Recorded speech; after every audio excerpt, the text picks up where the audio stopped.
Broadcasting from Ireland, featuring interviews with some of the biggest names in magic.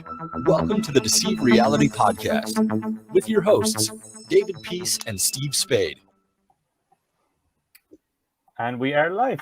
Hi, everyone. Welcome back to the Deceive Reality Podcast. I'm David and Steve, and we're joined today with the amazing Emily England. Emily, how are you doing today? I'm very well. Thank you for having me. It's very exciting. My first magic podcast. So it's a real treat. You're very welcome. Hopefully it goes well for the first one and we don't destroy it for everyone Hopefully it's not like my first magic show. So we'll see. We've all had don't worry about it. Yeah. So we'll start at the beginning where we start with everyone, but for you it's kind of an interesting journey which started with doing a lot of the skating and the acrobatic skating and stuff like that. How did that all begin for you? So I was born in a circus family, actually. So my family are a famous Irish circus traveling family, the Fawcett's. I'm sure a lot of people know of them. So Fawcett's Famous Circus is where my mother was. My grandmother was the owner of the circus, and of course she had 7 children, as you do. And my mom was one of them, and she married a tightrope walker, which was my dad, and me and my brothers followed in the footsteps of so never stopped performing. I actually don't remember when I started and been performing ever since. Wow, absolutely. That's good. Yeah. What growing up around like circus people? That was quite an interesting sort of You should ask what it was like growing up around people not from the circus, because it was like very strange. As soon as I left the circus, I was like, oh my God, there's a world out there. So I was, raised traveling every week. I went to a different school, and I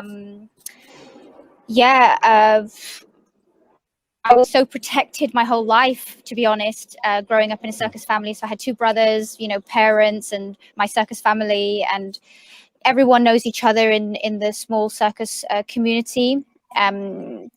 I was raised in England, so not in Ireland. So I traveled on English circuses. There's not that many. So I went from like 1 year I'd be on I was, brought up on Billy Smart Circus. And as I got a little bit older, I traveled with Tony Hopkins, and then the Russian Moscow State Circus, and then went to the Russian circus. It was a very tight community, so everyone knew each other. So I was always protected and looked after. So at the age of 17, a cabaret producer came to see my show, and he knocked on my caravan door, and he was like, hey, do you guys want to come into the cabaret variety scene? And me and my brother were like, okay, absolutely. And that was the first time I left the circus. When the first night I slept in a hotel, I'll never forget it. I was like, this hotel room is so big. I was so all the noises around, and I had my poodle, which my dog with me, and I was holding him, and it was so. I just remember that night so well, because it was the first time, and I actually never went back to the circus, to be honest. After that, was my. It's like the opposite of the cliche. I ran away with the circus. It's like at 17, you ran away from the circus. Not planned, but it's. I'm kind of. I still visit my circus family every day in England. Actually, they're all around London at the moment, so I go to see a different family member every day.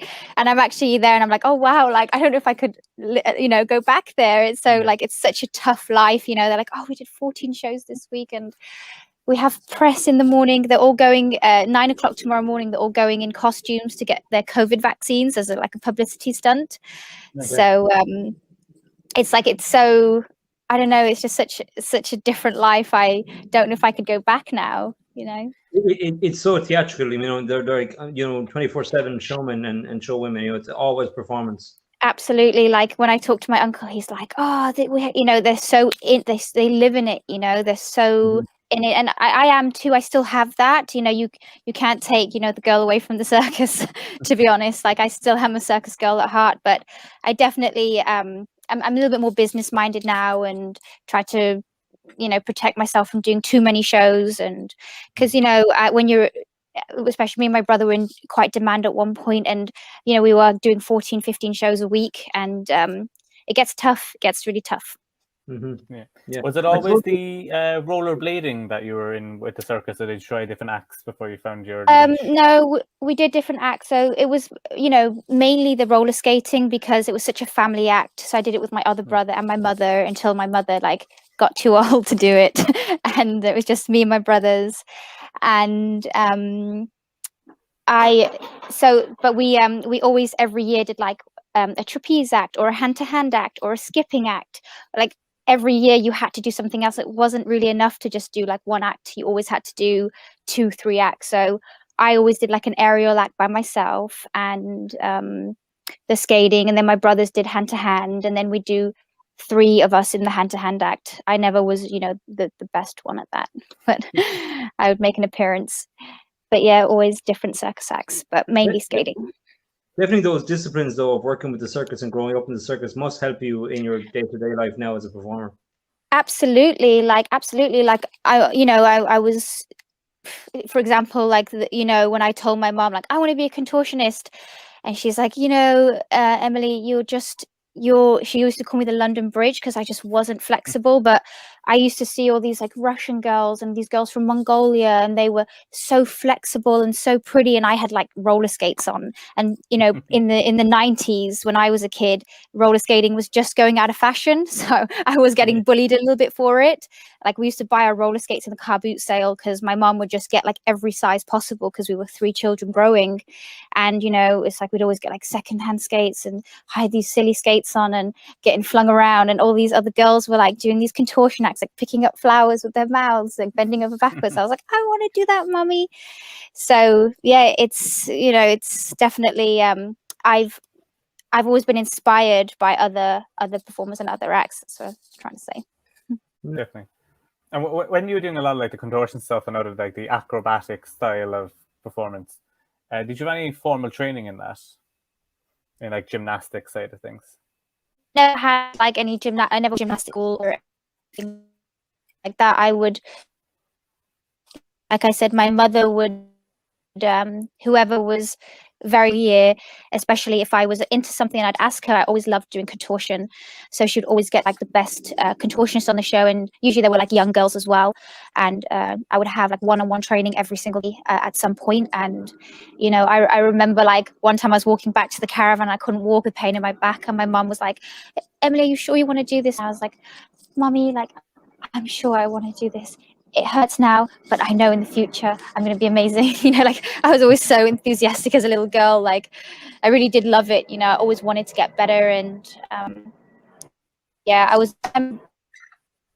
feel very lucky that I had that sort of rather than to like a school every day. I was able to train with like people from all different nationalities and all different techniques, because even with magic there's the Chinese technique or the Russian technique. The same in gymnastics. You have Mongolian contortionists have one technique, and Russians have other, and they're both amazing, and you just have to see what works best for your body. And I still carry those techniques with me today. Like I'm still performing contortion most nights. Actually, it's in my magic act, in my manipulation act. I have a contortion minute act, which I love. It's great that you can move between the different, the kind of skill sets that you have, and now adding your magic to it. It makes your act very unique. Well, one of the things I was watching with the gymnastics, I come from a gymnastics family myself, so my whole family are gymnasts and stuff, and I definitely was the unflexible, untalented gymnast in the family. So you don't see any gymnastics in my act personally, because it's just, I have some All-Ireland medals at like the lowest level physically possible to qualify to go up. You have a kitty cat medal. Yeah, exactly. And there was no other guys, so that does help when you get the gold, because you're competing against no one. So it does help. Do you remember your first experience with magic and what really made you decide that was an area you wanted to get into as well? I do, yeah. So I got into magic about 3 years ago, and it's funny because it was at like a really low time in my life. I was going through I was going through a divorce, and I was so like, you're confused and you're young and I didn't really want to get divorced. So I was very sad, and I was had to train super hard. I was competing in America's Got Talent, the champions. So I was competing against like Shin Lim at that time, and it was I was had so many things going on, and I was backstage at America's Got Talent, and the magician came and he like showed me a trick, and I just was joking. I was like, oh my god, I love magic, like I wish I could do that. And he was so casual. He was like, I can teach you a trick. And I was like, I was kind of enjoyed just talking to someone, I think, at that point. And I was like, okay. So he was showing me some tricks, and he gave me some things to practice. He actually taught me to back palm, first back palm. And I remember that feeling of like, for that 20-30 minutes that I was learning back palm, I didn't think about America's Got Talent or my divorce or how I was going to get home or where I was going to eat next. It was just brought me to this, like, it was kind of like a meditation. It brought such peace and like, I don't know, it's not even like happiness. I was so like, it was so relaxed. And I was like, okay, so this is good for me. So I kept learning more magic tricks, and I went back to Vegas, and I went to the first magic shop in Las Vegas that I could find. It's quite a big magic shop, and I was like, oh, can I I actually bought the UFO helicopter. It was my first magic trick I bought, and I thought it was so cool. I was like, I'm just going to buy things that I think look really cool, because it was only at that point like my get away from life. So I was like, oh, so I bought a couple things, and the lady behind that was selling me at the cashier, she said, oh, are you a magician? I'm like, no, I'm just getting into it. And she's like, oh, you should go to the Magic Club. And she wrote on the receipt like where Magic Club was in Vegas. It was at Tommy Rocker's, and it was every Wednesday, which is so bizarre because Wednesday, Thursdays are my days off Vegas, because I perform 5 nights a week. And I was like, okay, so at Tommy Rocker's, and I met Gary Darwin, and Gary was like, you're only going to learn SpongeBob. So, like, teaching the SpongeBob, I just loved him. I was like, okay, this guy is like grandfather. I'm mad, like I love him. So, and like he spent hours every Wednesday up at Magic Club. I was his best student, learning UFO helicopter, learning double lifts, learning all these things. But it was like 6-7 months into my magic journey, and I didn't know what I wanted to do. You went to Magic Club in Vegas, and who was like, if there was someone from the Magic Club you said was like your go-to mentor, who would you pick? So Gary Darwin was definitely my mentor for until he passed. I mean, I honestly, until like the week before he passed, he was still there teaching everyone. He was just such an inspiration, and he was there to teach. Like, anyone was welcome. That was the best thing, because I was so scared, like I didn't of to be rejected mainly, and I wanted it so badly. I still do, I'm still on this journey to becoming, great. And he just opened his arms, and he's like, you do this, and then someone else, you do that. Just, I'll just never forget it, and I wouldn't be as good as I am at this point if it wasn't for him. And a lot of credit goes to other people. It's not just Gary. There's a lot of people in the magic community that have helped me get where I am and have opened their arms to me. And even today, I had an audition in like one of the biggest cabarets in London. It's huge, and my current mentor is Richard Pinner. He's an English magician, and he texted me this morning. He's like, tell me the time and location, I'll be there. He was there before me, sitting there, like, beautifully dressed, and just, I was so sweating because the night before last night I had a gig in a club, and I left my chair there. I do the minute act is on a chair, like it's like a little burlesque act, and they were like, no, leave your chair, you can get it tomorrow, because the 2 clubs are right next to each other, and traveling up 4 a.m. with a chair, it's just, they were like, leave it. Anyway, today at 2, I'm bashing on doors at club, no one's there. I'm trying to call the bosses, like, let me in. And I waited like almost 30 minutes outside to get my props, and was sweating, I was almost crying, and I arrived, and Richard's like, give me the card fountain, give me your cards. He clipped me up, he cards everywhere, and just had the remote ready to go, and just he's like, and he's just like, you're amazing, you know what you're doing, you know. And afterwards, he's like, you smashed it, you know, like, you're so good. And it's like, I if he wasn't there today, I don't know how it would have went, to be honest. Like, I nailed it. Like, they want me to start tomorrow. Like, I was so good, because I was looking at him when I was doing, like, I get a bit nervous with my 10 cards still, and I've got like 9 cards in one hand, and I'm trying to, you know, do it like beautifully and be, you know, as one of my other coaches, Rocco Solano, he's like, you gotta be cool, you gotta be cool. I'm like, trying to be cool. I'm so nervous, and I'm looking at Richard, and he's like, he's nodding, you know, and I'm like, okay, but you know, like, it's just, you know, where would I be without these people? It's like, I have to give so much thanks, and I'm so grateful, you know, and I can't even tell you, like, the support I've gotten. Yeah. It's great. I mean, it seems, I think the seasoned professionals, you know, really want to help people when they see a passion for it, and they see maybe their own passion for magic through somebody else, and then they're always willing to help. I know myself and Dave have mentors like that, that see, you know, you doing a lot of work in your field, and then they, you know, they're more than happy to kind of collaborate with you.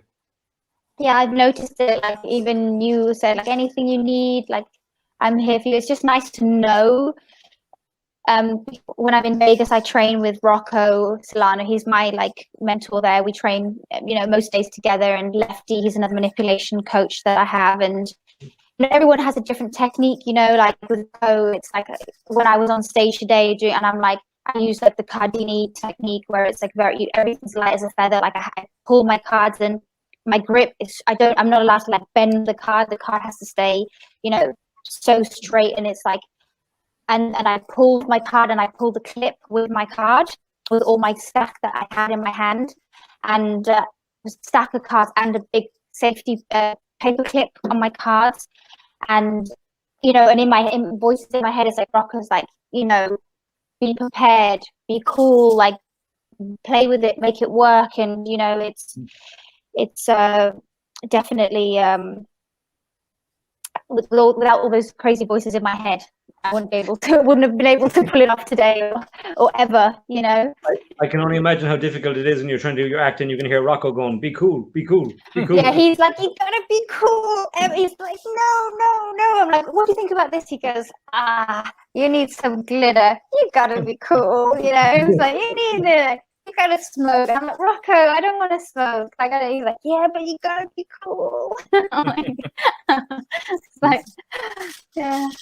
Nobody can be as cool as Rocco. It's just how it is. Never, ever. It's like, even now, like, still when I watch him, I'm like, how is he so cool? Like, he has a new act in Vegas where he does his whole act with a see-through jacket on, and he's like, I'm still cool, you know, like, he's got magnums up here, and you know, pistachios up the other one, and he's like, you know, he's still doing his act with the see-through jacket on, cables and whatever's there, and it's like, he still doesn't faze him at all. I'm like, every time I perform, I'm like, I need to be at that level. Like, I look in the mirror, and I'm like getting in the jam. I'm like, okay, we've got this. Like, gotta look at the card, and just like, I just want to be that cool. Pocket management is crazy. Most magicians can't remember where they put the lighter, you know. So it's Tell me amazing. about it. I'm always forgetting something. And I hate it. I hope that's a normal thing. Tell me it's normal. Completely. Yeah, totally normal. I showed up to yesterday's audition without my card fountain, and it's like the whole end of my act. I'm like, oh, my card fountain's in my backpack in like the other side of London. So. I once showed up to a close-up gig without a deck of cards. Like, oh. No, you didn't. Yeah. Really? So yeah. So I was early, and I planned out a whole. I do a lot of mentalism, so it was a very billet heavy set, because all I had was business cards and a Sharpie, and that's what I did all night. All night. But it's amazing. Like, you know, I'll probably remember that story at some point and be like, you know, I'll, you know, have to do, you know, you did it, so I have to do it now. It doesn't, like, the more I learn about magic and the more stories I hear, I'm like, this guy did it like that, so I can do it too. Like, anyone else can do, I can do too. I'm a little bit like that, you know. Yeah. So yeah, definitely. Even Max Maven had that DVD set where it was nothing, where he lost his his luggage on a flight or something, and he had to come up with a 90-minute stage show or something with nothing, and he just had to like pull props together literally out of the corner store or whatever, and make a show. Show must go on.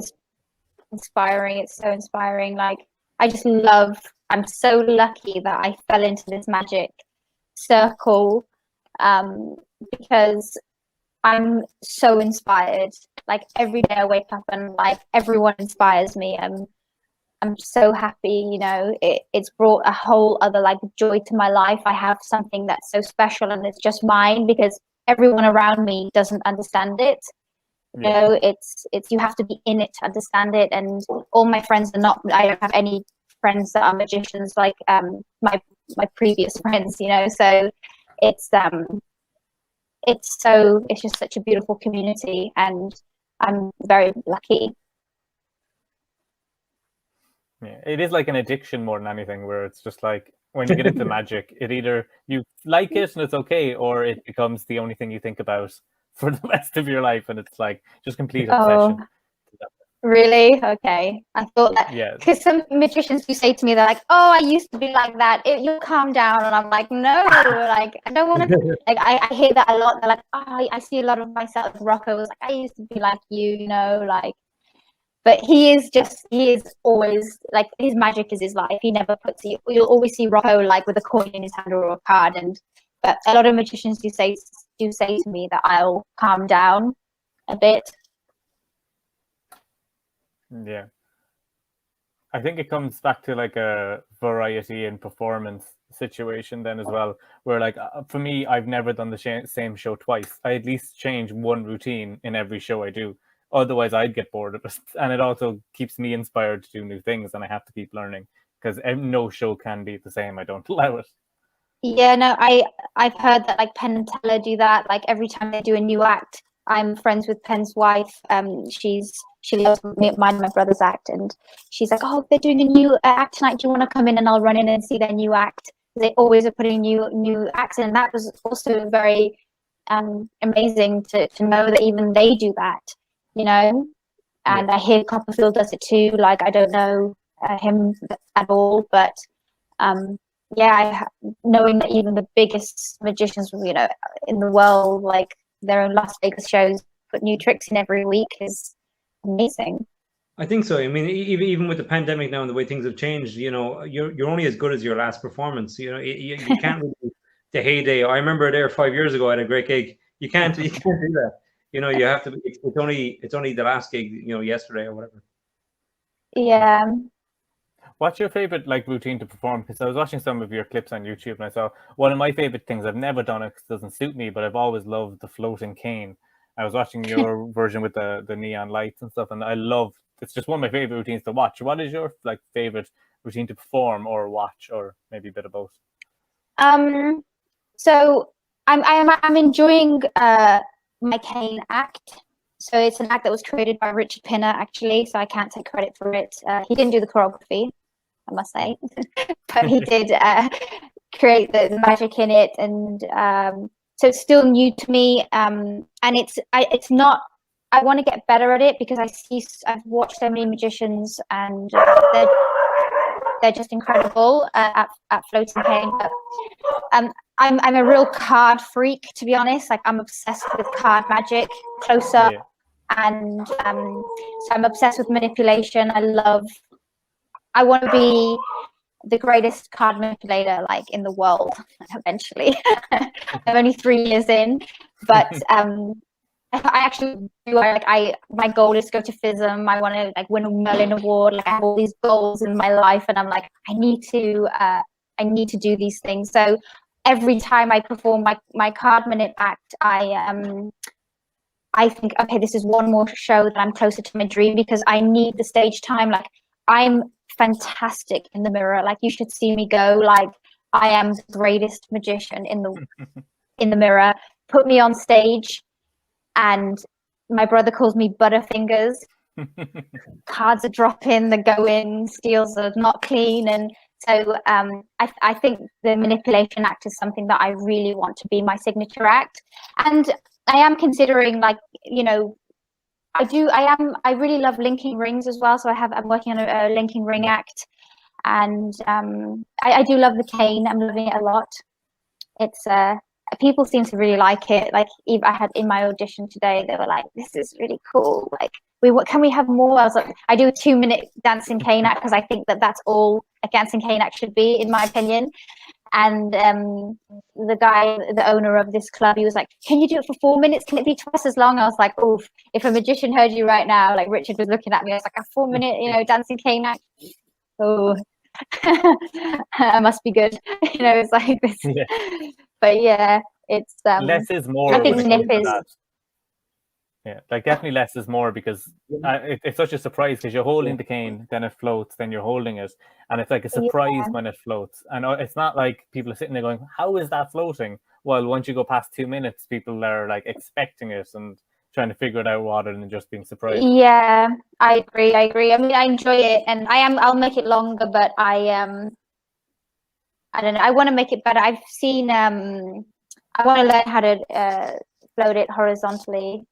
I'm only doing like vertical stuff, and I've seen this horizontal thing. I want to get into it. I'm excited. I'm like, who can teach me? Yeah. Take the graphics though and adapt and add your own. We talked about it earlier that your skill set is so kind of vast. With the circus and behind you and everything else. All those things. If you can fuse that into classic magic, you're going to produce something that's never been seen before. Yeah, I think that I'd like to like dance more in my cane act as well. Because obviously I had a lot of dance lessons and classes, and so I think that putting a bit more like dancing, I don't want to do contortion in all of my magic. Already my linking ring act is one of those like tennis racket acts where I'm like going through my rings and putting the smallest ring through me, and it's like I want to step away from contortion a little bit, because my manip act has contortion and then the ring act has contortion. So I wonder if there's some like aerial stuff that I could put magic into. Like I'm trying to make the things, my circus skills, magical. So rather than being like the best magician in the world, I prefer just magic to happen around me in all the skills that I do. Because I'll never be as good as you guys, like I could train 10 hours a day, and it's just I guess it's just maybe too late for me to be at that level. Well, I don't think we could be circus performers. I mean, like if I could do what you could do with your brother in that act, I wouldn't bother with magic. I'd be like, no, that's good enough. I'm good. And it's funny that your brother calls you Butterfingers, because if it was the other way around, you'd be in bits. Exactly. Yeah. Next time he drops me, I'm going to say, "Oh, I'm Butterfingers." Well, what you can work on is, while he's spinning you on the roller skates, you can float the cane at the same time. I'm sure that couldn't be too difficult. Yeah, we're actually cane roller skate.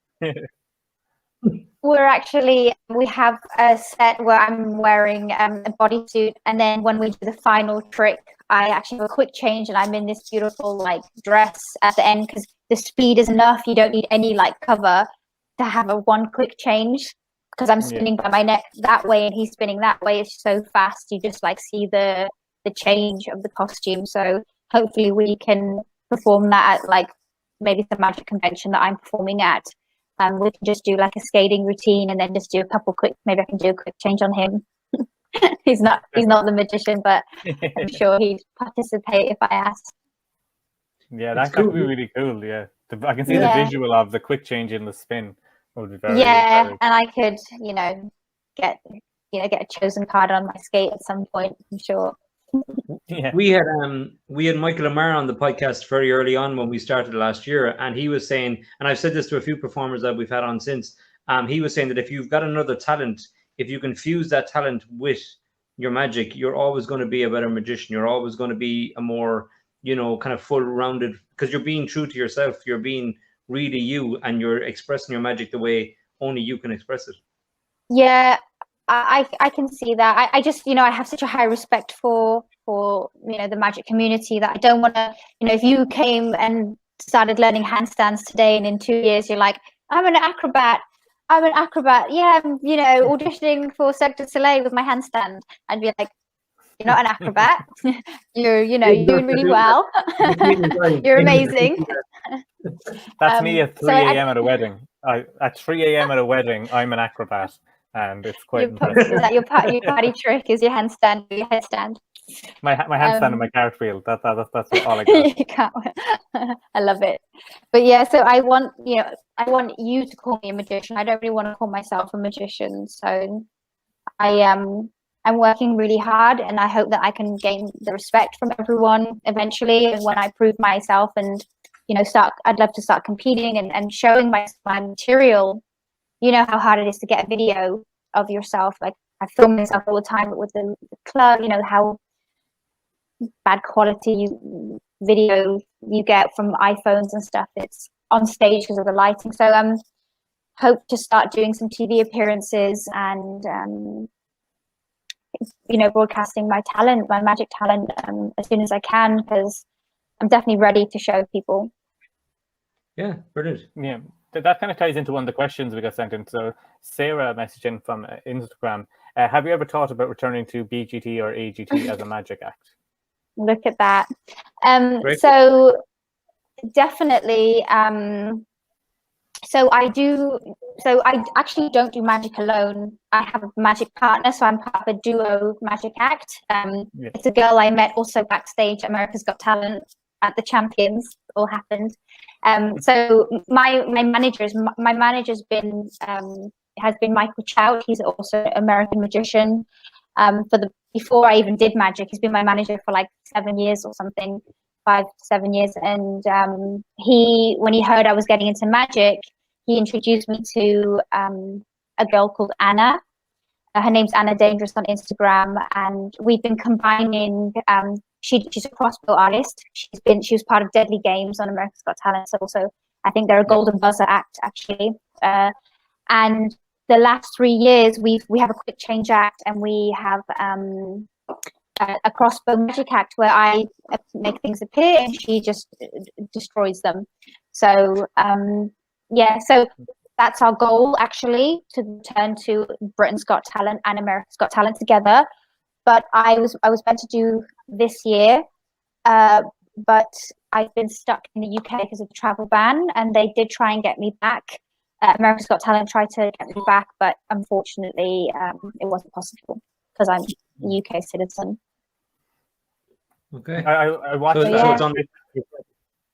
Yeah, definitely. I saw a clip of you performing the double act, and the second Rose production I thought was super clean. It got me. Thank you. That was I can thank Rocco for that. He loves roses, and he'll have roses coming out of everywhere if I let him. He's like, pull a rose out your hair, pull a rose out here. I'm like, I'll do one rose for you, but thank you. Yeah. When we saw it, we guessed Rocco straight away. We were like, that's Rocco. That's Rocco. He's like, it's beautiful. It's beautiful. It just needs glitter, and then it's perfect. Oh yeah, it will. It will have glitter. Speaking of that, Danny sent in actually, what is scarier, being swung upside down, nearly hitting your head, or being in front of a crossbow as it is fired towards you? It's funny you say that, because I think that my brother is more scared of Anna. He's like, how do you trust her? Why do you trust her? And I'm like, you are the biggest hypocrite like ever. Like, you have literally thrown me into stairways like when we were younger, like,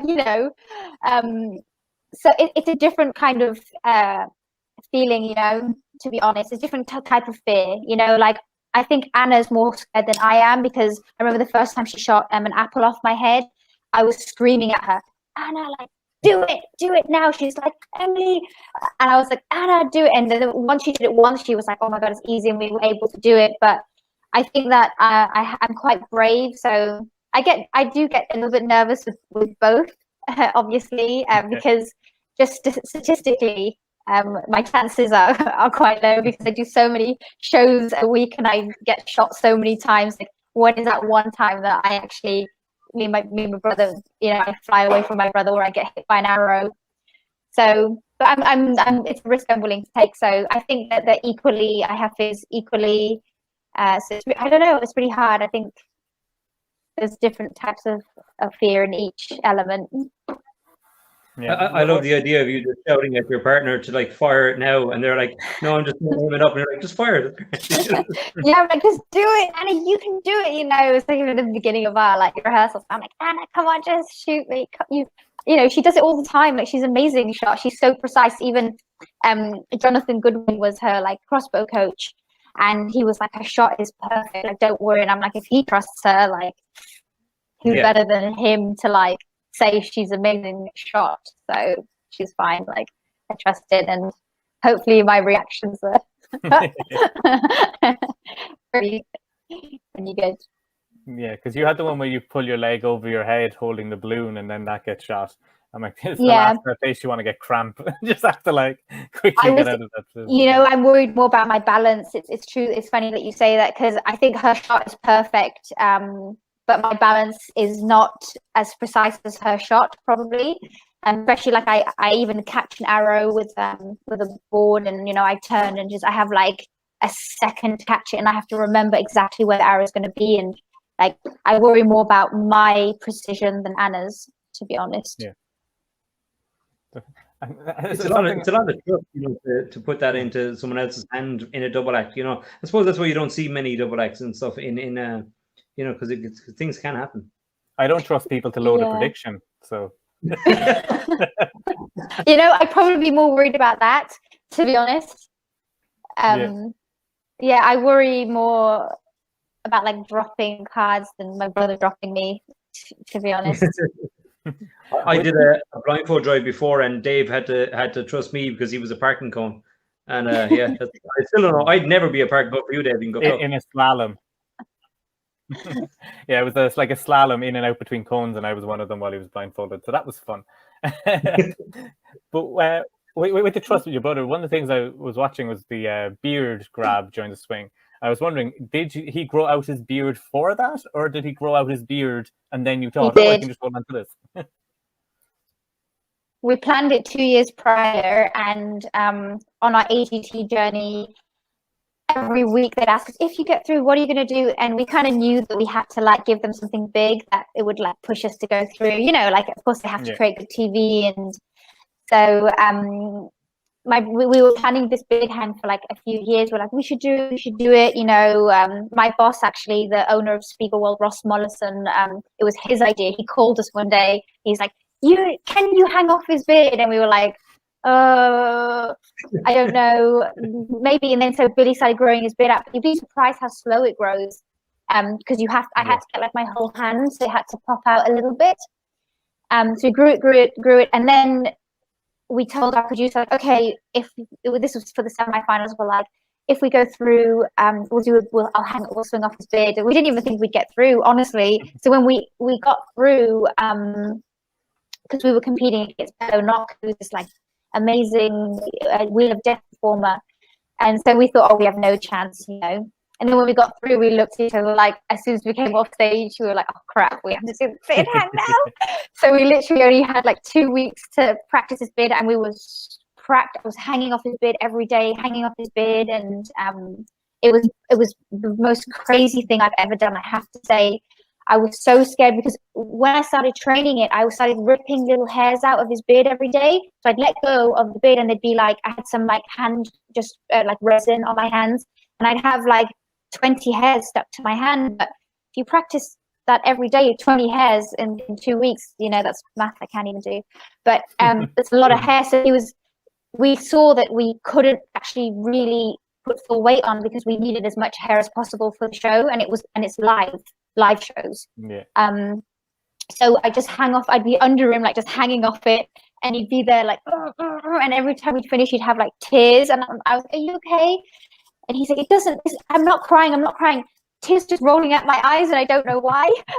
I think because of the pain.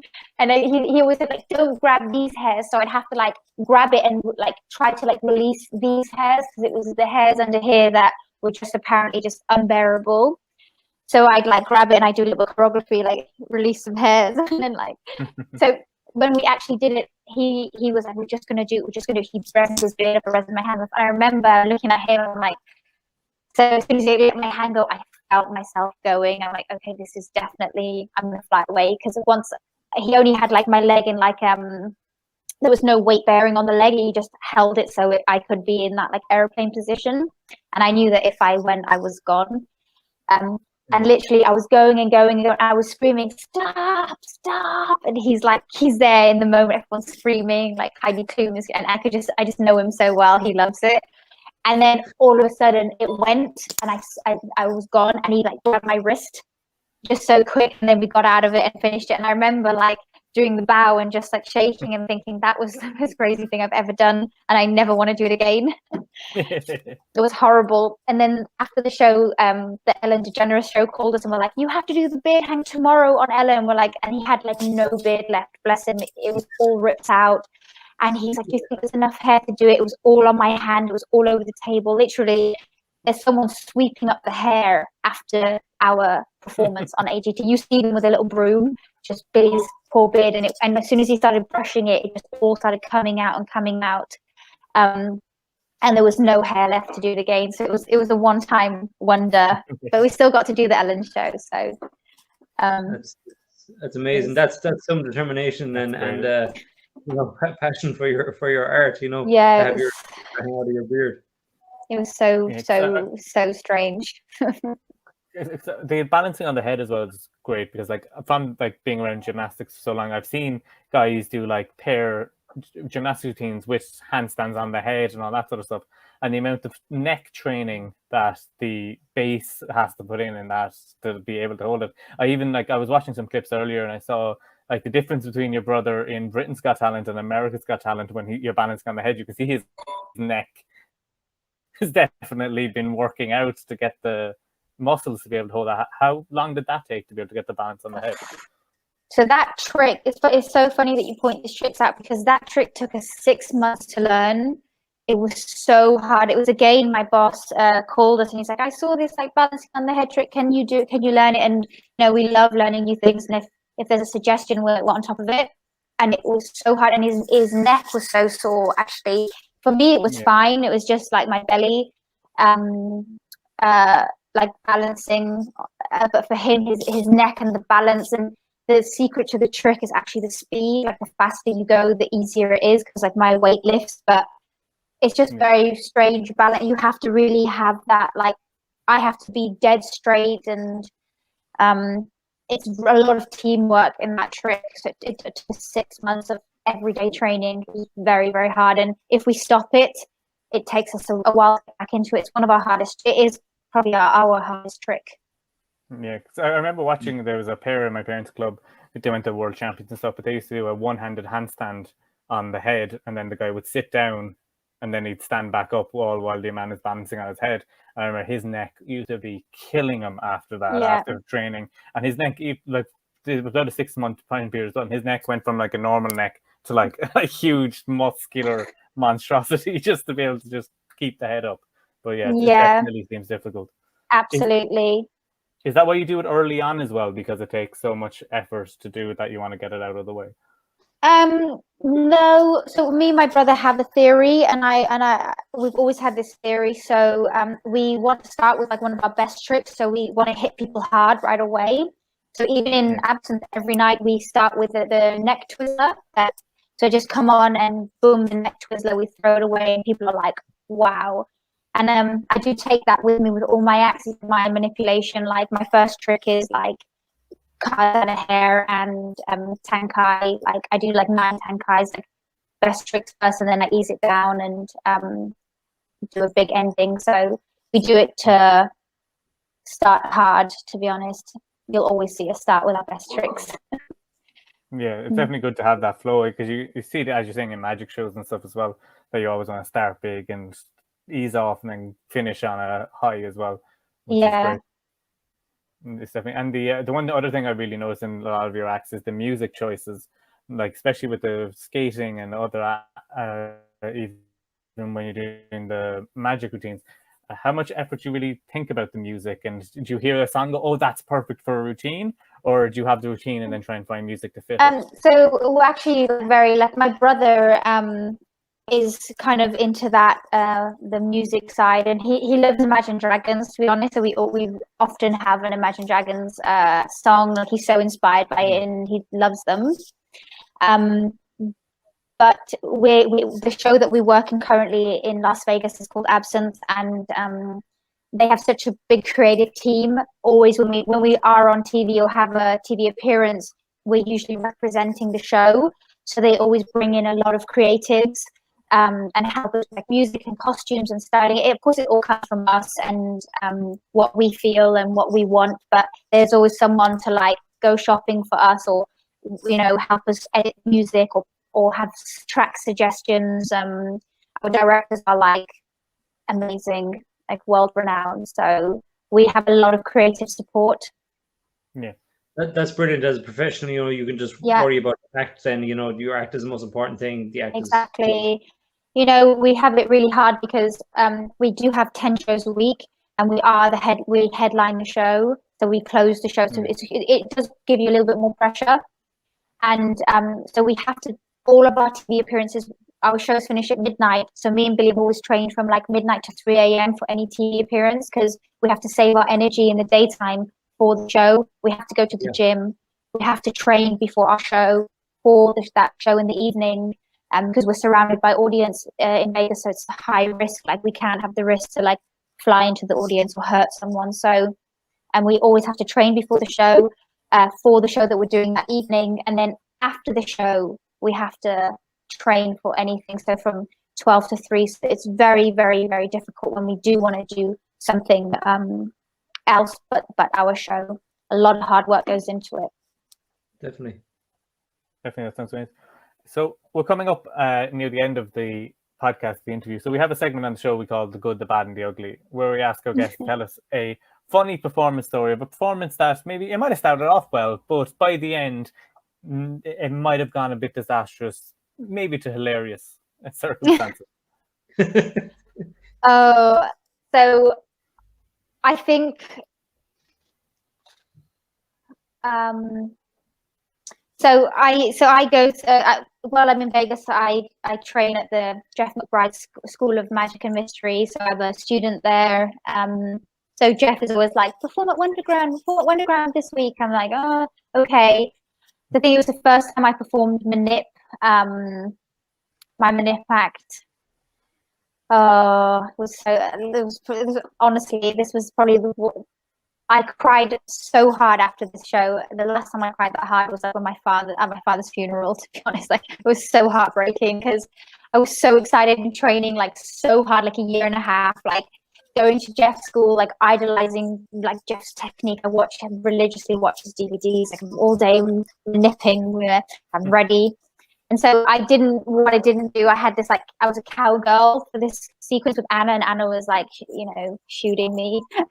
And so I had my skirt on and I was loaded, like, I don't know, I had like 90 cards loaded on my back under my skirt. And I come out, I'm smoking my cigarette, obviously. got my cigarette. And so I go to do my first deal, and I guess I didn't practice enough with the costume, which is lesson learned, never do that again. And so I grabbed my first steal, and I didn't realize the thin material of the skirt, it was layered. It was the cards, the material, and then my hand, and I'd already pulled. So I was thinking I either drop them, like I have to drop them because I was loaded. I had a cigarette in this hand, and I normally would like produce them, and the cigarette would disappear in my bra. So I was like, I have a cigarette here. I have to lose these, and then so I dropped them on the floor. There's like 15 cards on the floor, and then I like do something, and I went completely blank. And like Anna's waiting there with a crossbow, looking at me, and I'm like, what do I do now? And I'm like, completely like shaking, don't know what to do. So I'm cards on the floor, everyone's looking at me, room full of magicians, obviously, Wonderground.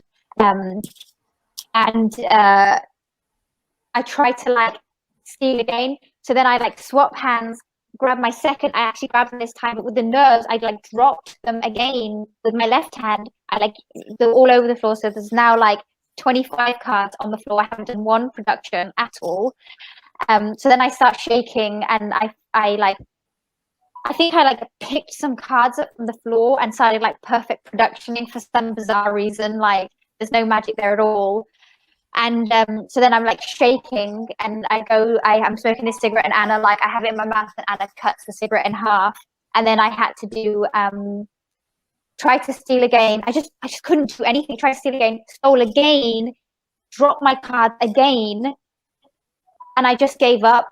At that point, I just stopped trying to manipulate. And I think I set myself too hard of a bar for the first time doing like 90 cards. It's like stupid. So coming off stage, and Anna's like, "What?" She was so upset. She was like, "What happened? Like, that was so bad." She's like, "I can't go out for a drink, and I'm so embarrassed." Like, I was like, "You're embarrassed. I'm the one that like dropped all the cards," and I was like screaming, crying. Like, went into the toilet, and actually I called Banachek, who's Anna's husband now. They recently got married, and I was like, like literally, I remember just crying like a baby, like from my heart and soul. I was like, tears were coming up, and he was like, "You're gonna laugh about this one day." I was like, "No," like and then so I think that was like the probably my worst story of humiliation on stage in front of a room full of magicians, cards everywhere. I didn't get to do one production, 90 cards on the floor. You're probably like, "Anna, just shoot me now." Yes, just why didn't you shoot me? I would have gone straight to the bar drinking. That would be like, oh yeah, I wanted to do it so good. I remember many years ago, a magician told me that you can't have a good night without a bad night, because then you wouldn't know what a good night is. So it'll only stand here. It's so funny. I think every magic show I've done for the first time, has been quite disastrous.